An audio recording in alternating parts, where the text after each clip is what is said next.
All right, so next on the agenda is this beauty right here. Customer said he lost his brakes, and it's a Vermont car, so I got a funny feeling we're dealing with some rot underneath this thing. Right here.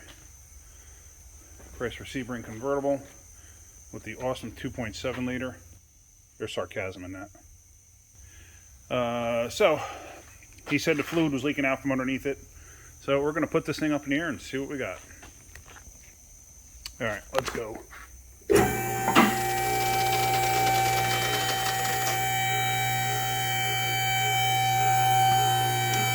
And then you guys can see what I see at the same time.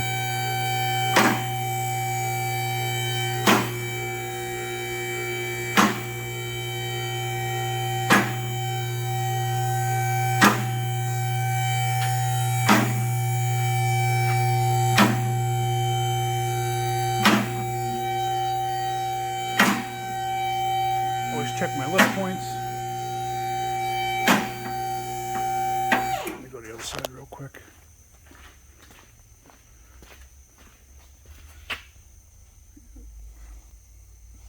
All good.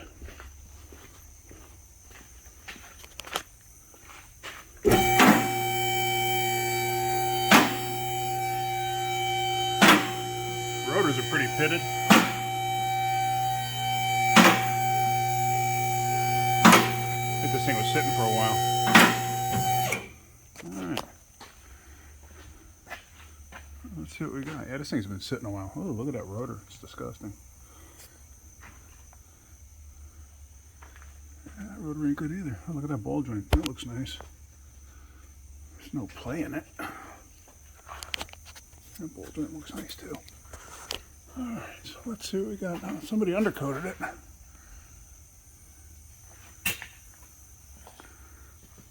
Let's see. I don't really see anything off the top of my head. Look at that. Isn't that special? Alright, I think I'm going to have to put brake fluid in it and pump it up and see where the leak is, because obviously this thing's been sitting a while. Alright, so let me do that. You don't have to watch me let it down. Alright, so what I did was I just filled up the master cylinder, brake fluid, and I put the cap back on it. Always put the cap back on it, because when you pump the brake pedal up, it agitates it and it'll spill out through the top most of the time. Not all the time, most of the time. It just makes a mess. So always put the cap back on it. Plus this way you don't accidentally forget about it. Oh, side note, when I was letting it down, I heard a noise, a weird noise, and I realized this back window was down, and I kind of heard like a screech and a thunk. So I realized the window was down, and I look, and obviously somebody had wedged a door stopper in there, because that door stopper's been in a while, just to hold the window up. So I didn't roll it down, so I'm guessing that's what happened. All right, so with everything pumped up, I got fluid pouring out on the bottom there. Well, let's put it back up in the air. All right, so we're back up in the air here, and there's the fluid leaking, but I can't even see where it's leaking from. It's somewhere in there.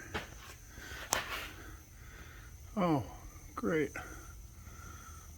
Up on the frame rail there. Up on the frame rail, drip, drip, drip.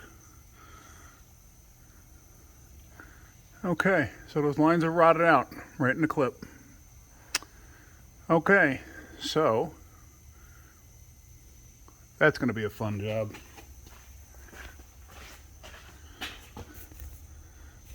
Yep, that's going to be a fun job. Not looking forward to that one.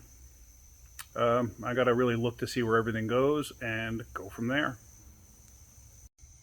All right, quick little tech tip here for you. If you're going to be replacing brake lines because they rotted out on a vehicle or whatever, before you quote or before you figure everything out, make sure the bleeder's open. I've seen it before when people say, oh, it needs a section of brake line, and then they never bother to check to see if the bleeder's open. Well, you got to bleed the brakes. Let me show you. Like this one here, this Chrysler that I'm going to be doing brake lines on. Wheel caliper right there. There's your bleeder wrench. Stick it on there. There, it opens. So I went around and I checked all four, and all four open. So we're good on that end. because I've seen it where people have got to replace a caliper or whatever. So just a quick tech tip. All right, so I got the wheels off in that, and look at this. Somebody already did this right side line. Look how they ran that. Look at that.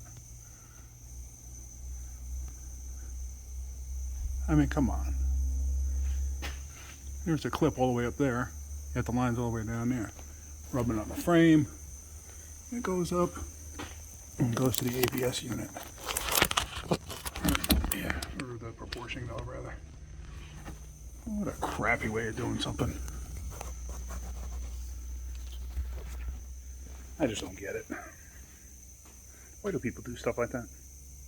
Alright, so those lines that are rotted, those two you see right there, those that are rotted, those are actually the feed lines from the master cylinder. The two black coated lines are the ones that run to the back. In case you're ever wondering, on the Sebring, there's your battery. Great spot. Yeah, so we're going to figure out what we're going to do here. Is this car even worth fixing? I'm really questioning that. Alright, so back under the hood here, I got the air cleaner assembly out just so I could see better. And I thought it was the ABS unit, but it's actually just a proportioning valve. And these two lines here are the feed lines from the master. This line here, that goes to the left front wheel. These two are for the rear brake. Oops, sorry. These two are for the rear brakes. That line is to the right front. So I'm going to wind up replacing 3 lines. But see how they run underneath there? And then they loop all the way over and come up there. I may wind up running them slightly differently. I got to see, because this is going to be not fun to replace and form these lines. But we'll see. I got to see what the customer wants to do. I got to see if they actually want to put rotors and stuff on this thing, because it really needs them. But we shall see. So that's it for now. If you like my videos, hit the like button. If you could, please subscribe, share my videos. And once I get this approved or whatever we're going to do, I'll let you know and make a video about that. All right, thanks guys. Have a great day and keep wrenching.